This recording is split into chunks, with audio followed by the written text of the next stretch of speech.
అయితే నిన్న సీఎం రేవంత్ రెడ్డి ప్రధాని మోదీని కలవడం, డిప్యూటీ సీఎం కలవడం, సో దాని మీద అంటే కొన్ని ప్రధానమైన అంశాలు అక్కడ ప్రస్తావనకు తీసుకురావడం, దాని మీద ఎటువంటి అవుట్పుట్ ఉండబోతోంది, ఏ విధంగా అటు కేంద్రం రియాక్ట్ అయిందని అర్థం చేసుకోవాలి ప్రజలు కూడా? తప్పనిసరిగా తెలంగాణ భారత్ అంతర్భాగం రాదు. ఈ రాష్ట్రానికి కేంద్ర నిధులు కావాలి.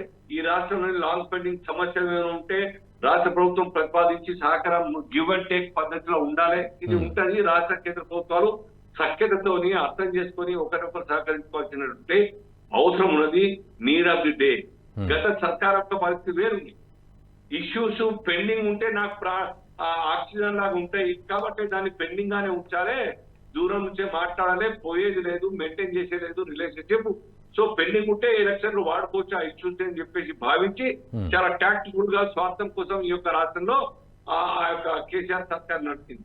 కాబట్టి మేము ఎంత కోరుకున్నా ఎన్ని స్కీములు ఇచ్చినా ఈ రాష్ట్రంలో డెవలప్ దాన్ని సద్వినియోగం చేసుకోలేదు. ఉదాహరణకు 1500 కోట్ల రూపాయలు ఒక సింగిల్ స్ట్రోక్ తోని హౌసింగ్ కోసం ఇచ్చినటువంటి ఒక డబ్బులు మీరు ఈ యొక్క రాష్ట్రంలో డబుల్ బెడ్రూమ్ పేరు మీద 6 లక్షల పేరు మీద బడ్జెట్ పెట్టి అవి వృధాగా కంప్లీట్ చేసి ఇవ్వకుండా ఎగ్జిక్యూషన్ మొత్తం కూడా చేయకుండా రెండోసారి తీసుకున్న పాపాన పోలేదు.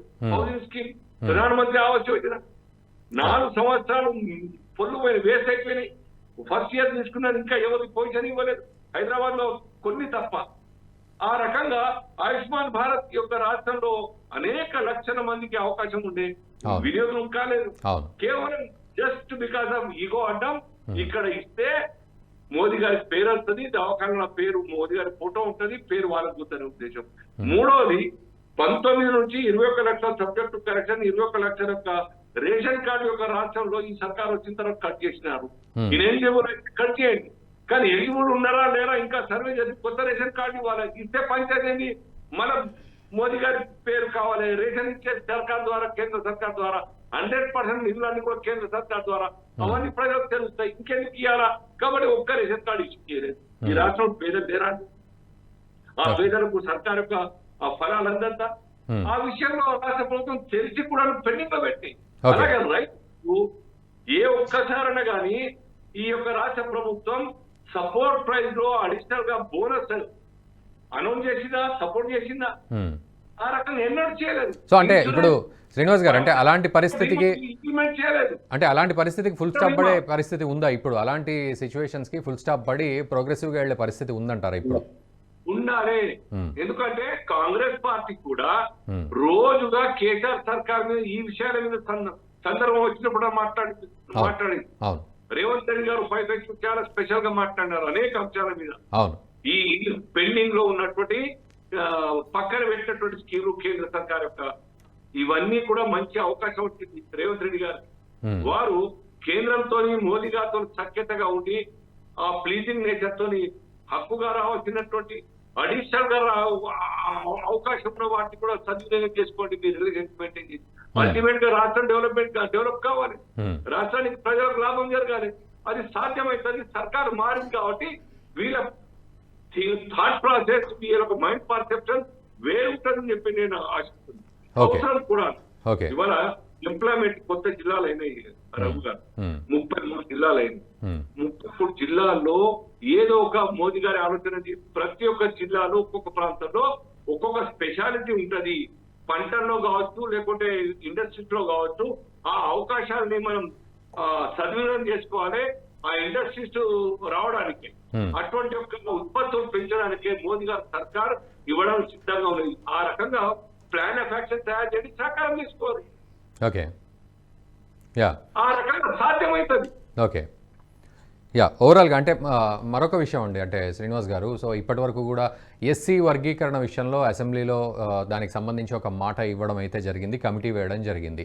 సో ఇప్పుడు ఇంకా పార్లమెంటు ఎన్నికలకు వచ్చేసరికి మరి వీటిని ఎలా జస్టిఫై చేసే పరిస్థితి ఉంటుంది? సో ఆ అంశాలను కూడా లేవనెత్తే పరిస్థితి ఉంటుందా? ఎలా అర్థం చేసుకోవాలి ప్రజలు కూడా?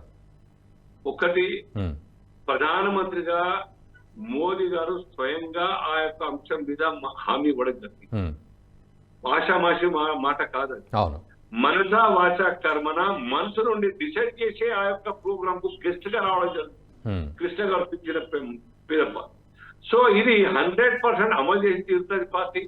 ప్రభుత్వ పరంగా సహకారంతో ప్రభుత్వం పరంగా తీసుకోవాల్సిన నిర్ణయాలు లేదా ఇంకా లీగల్ లిటిగేషన్స్ ఉంటే వాటి కూడా స్మూత్ అండ్ వేలో దాన్ని డిస్పోజ్ చేసేటువంటి ప్రయత్నం చేస్తాం. అల్టిమేట్ గా అది సాధ్యమవుతుంది, అమలైతే కేవలం మోదీ గారి నాయకత్వాన్ని. అది కూడా సూన్.